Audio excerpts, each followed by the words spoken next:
35 लोगों की मौत हुई। दूसरी तरफ सुबह जम्मू के अंदर तबाहकुन सैलाबी सूरत हाल से भी मुतअद्दिद इलाकों में नुकसान पहुंचा और 26 और 27 तारीख को दरमियानी शब सबसे ज्यादा नुकसान हुआ। 115 साल का रिकॉर्ड सुबह जम्मू के अंदर बारिशों ने तोड़ा। 503.5 मिलीमीटर बारिश रिकॉर्ड की गई और इसमें कश्मीर सूबे में 123.5 मिलीमीटर और जम्मू सूबे में 1910 के बाद पहली मरतबा 24 घंटों में जो 27 और 28 के दरमियान या 26 और 27 के दरमियान 380 मिलीमीटर बारिश रिकॉर्ड की गई। सरकारी आदादोशुमार के मुताबिक कश्मीर सूबे में जहां 26 और 27 के बाद या 26 से 28 के दरमियान 123.5 मिलीमीटर बारिश रिकॉर्ड की गई, जिसका नतीजा ये था कि कई एक मकामात पर सतह आब में इजाफा हुआ और वादी कश्मीर में भी सैलाबी सूरत हाल पैदा हुई। जम्मू सूबे में इससे कबल 1988 में 270.4 मिलीमीटर बारिश हुई थी। बाद में 1996 में 23 अगस्त को 218.4 मिलीमीटर, इसी तरह 1996 के बाद पहली मरतबा पिछले 24 घंटों में यानी 26 और 27 के दरमियान 380 मिलीमीटर बारिश हुई और जम्मू सूबे में पूरे अगस्त के महीने में 400 के करीब मिलीमीटर बारिश हुई। जम्मू कश्मीर में जब ये सैलाब से तबाही मची, नुकसान हुआ, तो सूरत हाल क्या बनी, जल्दी से आपको ग्राफिक्स के जरिए बताएंगे एक एक करके कि अब तक का सबसे बड़ा नुकसान न सिर्फ इस साल का बल्कि पिछले 20 सालों में ये सबसे ज्यादा नुकसान जम्मू और आसपास के इलाकों में है। सैलाब से जो तबाही मची है, हजारों अफराद मुतासिर हुए और सुबह जम्मू में 115 साल का रिकॉर्ड टूटा है।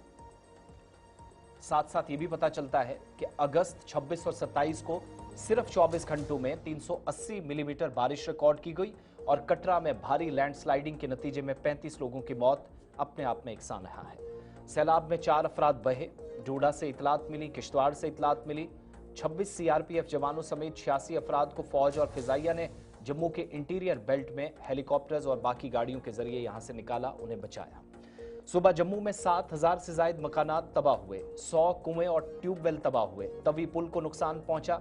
इसी तरीके से सांबा में देविक नदी को पुल, जो देवक पुल था, उसको नुकसान पहुंचा, जबकि दीगर इलाकों में भी जहां पर श्रीनगर जम्मू हाईवे समेत मुतअद्दिद सड़कें मुतासिर हुई। जम्मू पठानकोट हाईवे पर भारी नुकसान हुआ और इसी तरीके से कठुआ में सिहाड़ पुल को भी नुकसान पहुंचा। ये अहम तरीन नुकात है इन पिछले 3 या 4 दिनों में जो कुछ हुआ है। तवी पर जो मसनूई झील है, करोड़ों रुपए यहां जाया हुए। किश्तवाड़, डोडा, कठुआ, जम्मू, सांबा, श्रीनगर, अनंतनाग में नुकसान हुआ और तबाही के बाद 7000 अफराद को नशीबी इलाकों से महफूज मकामात पर मुंतकिल करना पड़ा। किश्तवाड़ के मरगी गांव में भी गुज़श्ता रोज बादल फटा, 3 दर्जन के करीब घर यहां मुतासिर हुए। बिजली और पानी की फराहमी शदीद मुतासिर हुई और कई अजला में निज़ाम ठप हुआ, दिन भर काम चलता रहा। ये सूरत हाल रही। मवासलाती निज़ाम या टेली कम्युनिकेशन का सिलसिला भी बुरी तरह मुतासिर हुआ और यही नतीजा था कि वज़ीर आला उमर अब्दुल्ला ने सवालात पूछे कि सैलाब अलर्ट के बावजूद क्या हम नुकसान से नहीं बच सके, वजूहात क्या है, सैलाबी इलाकों में लोगों को पहले से क्यों नहीं मुंतकिल किया गया, ये अपने आप से पूछना, मुहासबा करना है।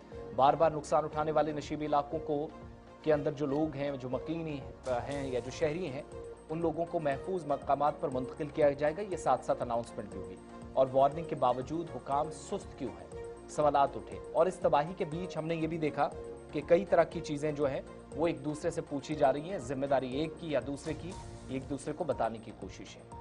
इन्हीं सवालात के बीच आज लेफ्टिनेंट गवर्नर इंतजामिया को घेरने की कोशिश की जम्मू कश्मीर के नायब वज़ीर आला सुरेंद्र चौधरी ने, जिनके मुताबिक इंतजामिया की गलती के सबब 35 यात्रियों की या अकीदतमंदों की जान गई है। डिप्टी चीफ मिनिस्टर को सुनिएगा और उसके बाद आगे बढ़ेंगे। साहब, आपने खुद कहा, आप हर जगह खुद कहते हैं ये पुलिस मेरे हाथ में है, ये कैडर आईपीएस आईएएस का मेरे हाथ में है, तो ये यात्रा भी तो आपके हाथ में थी और आप जम्मू कश्मीर की सरकार को चलने नहीं दे रहे। हर छोटी छोटी बात पे आप इंटरफेयर कर रहे हैं। अगर आप उस डिबेट पे आना चाहते हैं, आ जाइए, डिबेट पे आ जाइए, आमने सामने बताते हैं कि आप कौन कौन सी फाइल को रोकते हैं, कौन कौन से कामों को आप रोकते हैं, कहां कहां ऑफिसरों को आप मना करते हैं। क्यों? अब अति हो गई है, अब हमारा सफर टूट गया। हम कब तक जम्मू कश्मीर के लोगों को कहें कि हमारे हाथ में सब कुछ है? आज मैं दावे से कहता हूं कि जम्मू कश्मीर की सरकार के हाथ में कुछ नहीं है, जम्मू कश्मीर के चीफ मिनिस्टर साहब के हाथ में कुछ नहीं है। क्या खाली हमारे हाथ में ट्रांसफर करने से या चंद लोगों के काम करने से क्या यही सरकार होती है? जिस सरकार के हाथ में लॉ एंड ऑर्डर नहीं है, जिस सरकार के हाथ में आईपीएस और आईएएस की ट्रांसफर ना कर सके, वो कौन सी सरकार है? ये कौन सी डेमोक्रेसी है? ये सोचने और समझने की जरूरत है। इसलिए मैं आप मीडिया के लोगों से भी अपील करूंगा, क्योंकि आपकी बहुत बड़ी जिम्मेवारी है। आप सब ने ये जो दौर आपने कवर किया, इस दौर में मैं देख रहा था कोई पेड़ पे चढ़ से, कोई साइडों से, आप लोगों ने बड़ा रोल अदा किया, जहां एडमिनिस्ट्रेशन को जगाया।